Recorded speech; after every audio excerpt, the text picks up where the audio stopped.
One of the, probably the most common question that we get from our clients who are all high net worth individuals is, do I need a trust?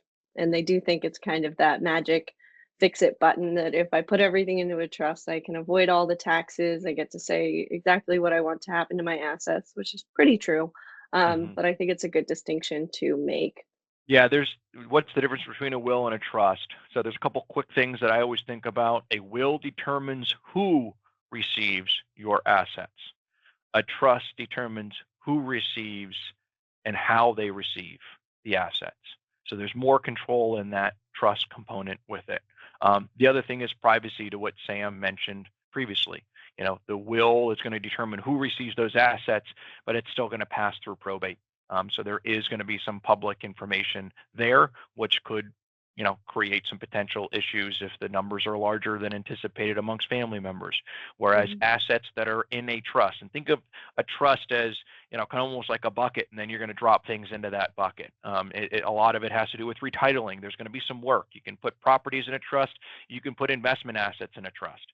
If we have a client that is managing an account, let's say they're a husband and wife, they have a joint account. When they move those assets into a trust, there's retitling that's done. So now Ausperity is managing an account, and the name of the account is going to be the trust account. It's no longer going to be a joint account. It will be in the name of the trust. The ability to make decisions is still going to be pretty much the same, but that is now how you put an asset in a trust. Many times it's just simply retitling.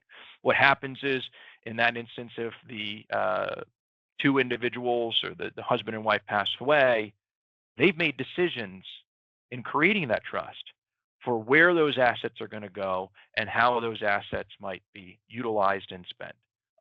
The assets might remain in trust for the benefit of children, so that children can take withdrawals from that trust or be granted withdrawals due to different stipulations. So if they're younger, like my children, I'm creating certain age limits to when my children can access the funds. And then I'm naming a trustee, which is a family member that would just oversee that is done correctly and properly. Big benefit of the trust is it's going to avoid probate. So you're going to have bypassing probate, the privacy stays, the assets get transitioned over.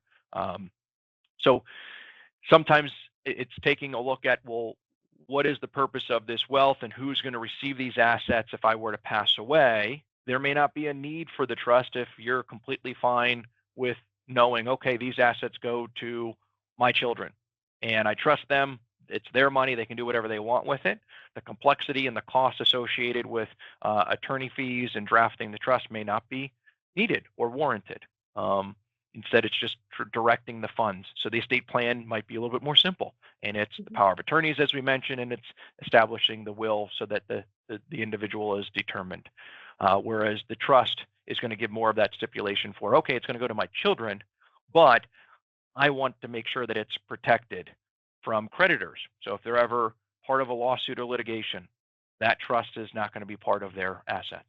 If there's ever a potential divorce, the assets are a non-marital asset because so long as they stay inside of that trust, they're protected from divorce filings. And then if you care about how your beneficiaries or how the beneficiaries of the trust get access to those funds, you make up the rules. That is also why you utilize a trust, so that the access and the stipulations for how that gets paid out is done there. So will is who, trust is who and how. And I think it's important too, just to point out here that, you will still have a last will and testament with your trust. It's not like your trust Yeah, great becomes point. the place of the will.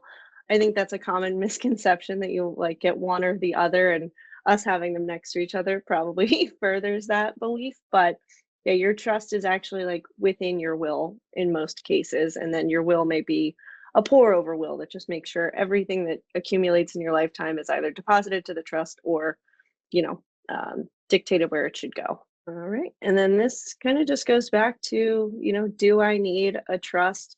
We talk through this with most of our clients with minor children. We find that the most popular or common trust is the irrevocable trust because it allows you to maintain control while you're living.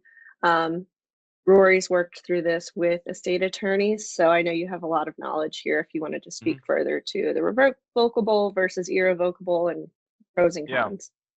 Yeah, I don't want to go so much in irrevocable. There's more complexity there. That is not as common. Many times the irrevocable trust is set up, and that is for tax reduction, but it's more federal tax reduction. And right now, those limits per recent legislation are very, very high. Um, you will not have a federal taxable estate unless you have over $15 million as an individual. Or if you're a couple and you're married, you need to have a net worth at passing of over, or assets of over $30 million. If you're in that category, which some of our clients and several of them are either heading towards that or there, then irrevocable trusts are going to be more common. And in short, what you're doing there is you're setting up an irrevocable trust, and now you're giving up control. You're moving and retitling an asset into the trust. You no longer have control. The trustee is making the decisions administered through the terms of the trust, but the benefit is any future growth is now out of your estate. This could be properties, this could be business ownership, this could be investment assets. So irrevocable trust can be very beneficial. There's a lot of complexity here, especially if you tie in charities for ways of lowering your federal estate in an effort to reduce taxes. But the playing field has really been limited given that these numbers have increased dramatically. There was a time when the federal estate tax was at $1 million. This was a number of years ago. That's always a little bit of a moving target, but right now, 15 million and 30 million, I think we're seeing a lot less of irrevocable trust. The revocable is, again, where you want to impart a little bit more of the control. As Sam mentioned in the deck here, it's good for shore homes. It's good for larger estates dictating how, who, when beneficiaries receive these assets, receive these funds. Shore homes are a tough one. Many times that's where the memories are. That's where the grandkids come back. That's where the children come back to. But with multiple children, many times the goal is, well, we want all of these amazing memories in this shore house to carry on beyond our death. It's Mhm. tricky though. Who's paying the general upkeep, the property taxes? Is there a mortgage on the property? Pretty much every case, the children's financial situations and family dynamics are going to be different. So the shore homes are a tough one, and I think that's needed to be laid out in some sort of trust where the direction comes from perhaps mom and dad, and they've laid out the direction. If you have less of control, or there's no trust and it's just 50-50, figure it out. That we've seen some really tough situations and family strife when there's not considerable planning going on as it relates to inheriting a property that is, the plan is to keep it in the family, so to speak. So be careful of that one. There's really no magic bullet there other than take some time, make the decisions, and then communicate those decisions to your family.